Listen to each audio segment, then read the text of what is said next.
투자는 해야 되는데 종잣돈이 부족한 사람들이 많으세요. 네. 아파트에 투자하고 싶은데 최근에 너무 많이 오르기도 했고. 그럼 사람들이 투자하기에 좀 좋은 투자처가 있다면 어떤 좀 투자처가 있을까요? 그러니까 제일 중요한 거는 저도 처음에 직장 생활할 때 매달 80만 원씩 해서 4년을 저금을 해야 겨우 한 1년에 9,600만 원? 4년 하면 거의 4천만 원 되는데요. 그게 이제 시드머니가 돼서 투자를 하는 건데, 대부분 이제 아파트 같은 경우는 지금 현재 뭐 대출 규제 때문에요. 지산은 이제 분양권이 있습니다.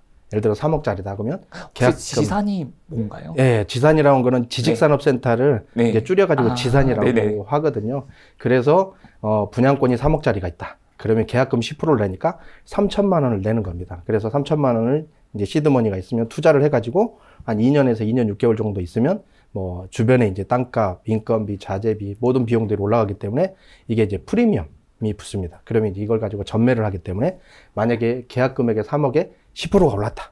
그러면 3천만 원 투자하고 3천만 원을 벌기 때문에, 그리고 이게 전매 제한이 없기 때문에 이걸 가지고 이제 지리대 효과로 활용하면 맨 처음에 투자하시는 분들이 이렇게 먼저 이렇게 좀 편하게 진입할 수 있습니다. 그러면 3천만 원으로 월세 100만 원을 만들 수 있다고 하셨는데 예. 혹시 그건 어떻게 좀 할 수 있는 건가요? 그 부분은 이제 저는 이제 첫 번째는 서울을 선택하게 하고요.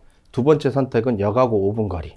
근데 이제 서울에서 이제 저평가돼 있는 곳이 있습니다. 네. 왜냐면 이제 뭐 예를 들어서 경기도 광명은 아파트가 비싼데 금천구는 아파트 값이 싸잖아요. 네네. 그러면 지산도 뭐 송파구가 제일 비싸요, 문정이. 근데 문정도. 제일 네. 저렴한 곳이 독산동에 독산역에서 가까운 뭐 5분 안에 거리에 있는 네. 저평가돼 있는 곳을 사게 되면 이제 소액으로도 월세 수익을 창출할 수가 있습니다.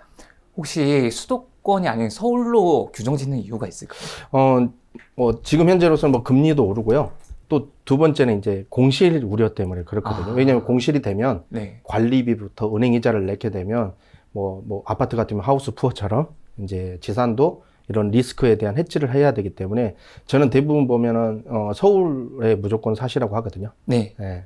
그래서 이제 공실에 대한 거나 뭐 만약에 이제 돈이 필요할 때는 빨리 매매를 할 수 있기 때문에 그런 부분에서 현금 캐시카우가 빨리 돌 수 있기 때문에 리스크 해치를 할 수가 있습니다. 그러면 혹시 서울 지산에 들어갈 수 있는 최소 금액이 있을까요?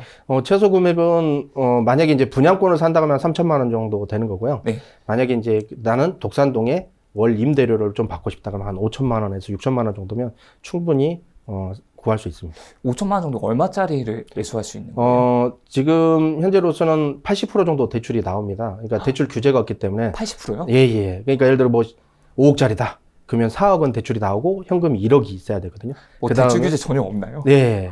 뭐 1가구 2주택, 3주택, 4주택에 대한 대출 규제가 없습니다. 네. 그 대신에 이제 개인 사업자나 법인 사업자를 내야 됩니다. 개인 사업자, 법인 사업자. 네. 개인이 소유할 수는 없고 개인 사업자나 법인 사업자로 하게 되면 이렇게 대출이 나오고요. 심지어는 이제 저 같은 경우도 아파트가 있는데 아파트 2순위로 추가 담보 대출을 받게 되면 90%까지도 대출이 나옵니다. 90%요? 그게 이제 지릿대 효과거든요. 얼마 전에 저도 20억짜리 샀는데 90%니까 18억 대출이 나와서 2.1에 고정금리 3년을 냈거든요. 네네. 그리고 2억. 그 다음에 등록세 취득세 9,600만 원, 복비. 그리고 다 하면 뭐 20억짜리를 얼마에 샀냐면 계산하면 딱 나오죠. 90% 대출, 네. 현금 2억, 네. 등록세 취득세 1억. 그러면 3억에 20억짜리를 사게 된 거죠. 그럼 대출이 18억이잖아요. 네. 그러면 그 이자가 부담될 수도 있을 것 같고, 물론 고정금리라고 하셨지만 네. 그 이후에는 또 변동으로 될 거잖아요. 네, 맞습니다. 그러면 부담이 되지 않나요? 3년이라는 시간이 있기 때문에 대부분 네. 이제 처음에 투자하신 분은 변동하고 고정도 좀 혼선이 있을 건데요. 저는 이제 뭐 미국 금리라든지 이런 게 오를 걸 예상해서 네. 이제 뭐 은행에서 대부분 뭐 오를 거라고 예상을 하잖아요. 그래서 은행에 세 군데 정도 비교해서 대출 가장 많이 나오고 금리 싼 곳에 이렇게 선택을 하기 때문에 뭐 18억에 2.1 해봐야 뭐 임대 수익 대비 수익률이 좋기 때문에 저희는 뭐 대출에 대한 이자는 걱정은 없습니다. 혹시 임대 수익이 얼마 되는지 좀 여쭤봐도 될까요? 네. 조금 조심스러운 질문이긴 해요. 네. 네. 왜냐면 이자가 엄청나게 18억이라는 거는 이자가 엄청날 텐데 그걸 커버하고도 남는 정도니까. 지금 임대 수익은 한 달에 한 1,500만 원 정도 되고요.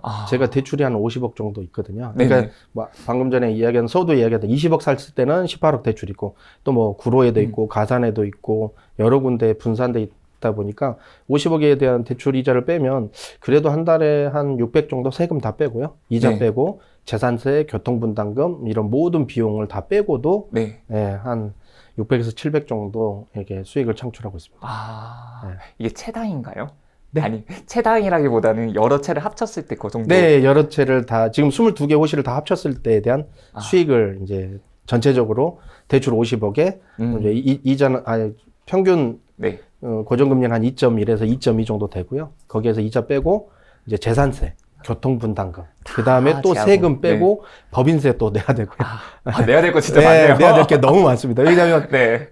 우리나라 세금이요 정말 눈 뜨고 감을 때까지 세금입니다. 진짜 말씀하신 게 다 세금이에요. 네, 전부요. 맞습니다. 네, 그거 그래서- 다 제외하고도 일단 남고, 그리고 시세 차익도 좀 나고 있는 거죠. 네네네. 시세 차익이 네. 저희가 8년 동안 조사를 해봤는데 지금은 한 25억 좀 넘어갔습니다. 많은 사람들이 지산을 선택할 때, 또 지산을 고민을 하고 있을 때, 네. 제일 걱정하는 부분이, 공시를 하면 어떡하지? 여기 내 돈이 많이 들어가 있는데, 또 대출을 많이 끌어다가 하다 보니까, 네. 혹시 그런 부분을 걱정하는 것 같은데, 공시 같은 리스크를 좀 없앨 수 있는 방법이 있을까요? 뭐 서두에도 이야기했는데요. 경기도에 역하고 막 5분, 10분 떨어진 데는 공실에 대한 우려도 있습니다. 서울도 역하고 5분에서 10분까지는 그래도 공실이 없는데 10분이 넘어가면 공실이 있거든요. 그런 부분이 있고요. 더 중요한 거는 이제 부동산에 가까운 부동산의 얘기도 듣지만 부동산보다는 그 지식산업센터에 관리실이 다 있습니다.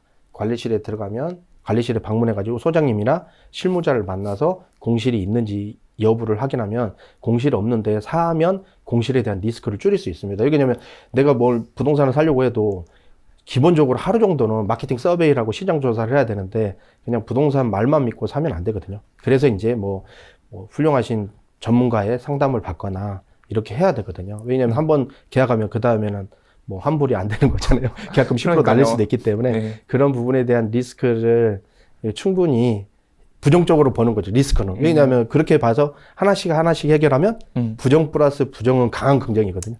그때 네네. 이제 확신이 생겨서 이제 계약을 하는 거죠. 그래서 부동산도 가보고 전문가도 상담을 받아보고 크로징 체크는 세 군데는 해야 되거든요. 또 A라는 부동산과 B라는 부동산이 평당 분양가가 틀릴 수가 있어요. 왜냐면 막 어떻게 그럴 수가 있죠? 주인이 금매로 친하다고 여기는 뭐 평당 뭐 900만 원에 주고 또 모르는 부동산은 920에 줄 수도 있거든요. 네. 그래서 A라는 부동산과 B라는 부동산과 전문가가 그래도 세 군데 정도는 이렇게 상담을 받은 다음에 결정을 하시면 도움이 많이 됩니다. 한번 사면은 팔지 말자. 왜냐면 10억짜리 사면 나라의 세금을 4.6이면 부동산까지 5천만 원을 세금을 냅니다. 내가 다시 10억이란 그 지식산업센터를 살려고 하면 5천만 원을 나라에 세금을 내야 되거든요. 그럴 바에는 차라리 그냥 등록 취득하면 가급적이면 지구가 멸망하지 않는 이상 팔지 말자. 뭐 죽기 전까지는. 그리고 이제 뭐 상속을 하거나 네. 증여를 하거나 뭐 그때는 그 다음은 또 뭐 계획이 있겠죠. 근데 팔지 않으면 수익이 남는 게 아닌데 그러면 월세로 그 수익을 대신하는 건가요? 아닙니다. 또 이게 네. 좋은 이유가요. 3년이 지나면요. 땅값이라든지 그 감정평가를 하게 돼 있습니다. 네. 그러면 내가 10억을 샀던 게 어느 순간에 3년이 지나면 12억 2천이 돼 있습니다. 그러면 예를 들어서 제가 기업은행에 대출을 10억을 쓰고 있는데 갑자기 12억 2천이 돼가지고 감정가가 오르다 보니까 하나은행에서 추가적으로 대출을 받고 있기 때문에 3년 안에 제가 10억짜리를 샀는데 8억을 제가 대출을 받았고요. 2억의 현금이 들어갔는데 3년이 지나니까 감정가가 12억이니까 10억이 대출을 해준 겁니다. 그래서 그냥 대출 3년 만에 거네요? 원금 회수. 네. 원금 회수 하게 된 거죠. 그러면 저는 3년 지나고 나서 투자한 게 아무것도 없는 거죠. 그 개념이네요. 이제 네. 대출을 받아가지고 대출금으로 이제 나의 다른 투자를 일으킬 수가 있는 거예요. 네, 예, 맞습니다.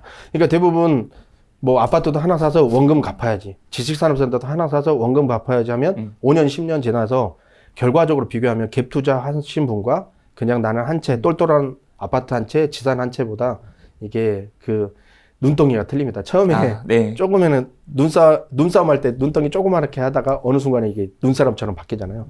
저 같은 경우에도 감사한 게 좀 꿈의 크기가 생각의 크기로 바뀌는 것처럼 저도 이제 처음에는 이거 6억 5천원짜리 사는 것도 막 토요일 일요일도 밤에 잠이 안 오는 거예요. 손 꾸미는데 돌리고 막. 너무 막 가서 막 사무실에 신기하고 네. 꾸미고 자고 싶고 막 자기도 하고 너무 설레었는데 이게 이제 꿈이 커지다 보니까 이제 이게 이제 하나가 2개 되고 2개가 10개 되고 10개가 22개까지 돼서 이제 너무 감사한 거죠. 제일 중요한 게 소도 비배아들의 언덕이 있는 것처럼 든든하거든요. 저도 이제 믿음 있는 사람이라 하나님을 믿지만, 이제 저도 이제 사업을 하다 보니까 가끔은 그 월말만 되면 21년 하다 보니까 가끔은 거래처에서 돈이 안 들어오면 급여를 줘야 되는데 없을 때가 있어요. 그러면 대표는 급여를 제일 마지막에 가거나, 심지어는 그 대출을 추가적으로 받거나 이런 부분들 때문에 생활비를 막 사업하다 보면 6개월, 심지어는 1년을 못 줄 때도 있거든요. 네. 그럴 때 이제 임대 수익을 받기 때문에 생활이 안정이 되니까 사자성, 제일 중요한 아까도 이야기했었잖아요. 과감한 사성.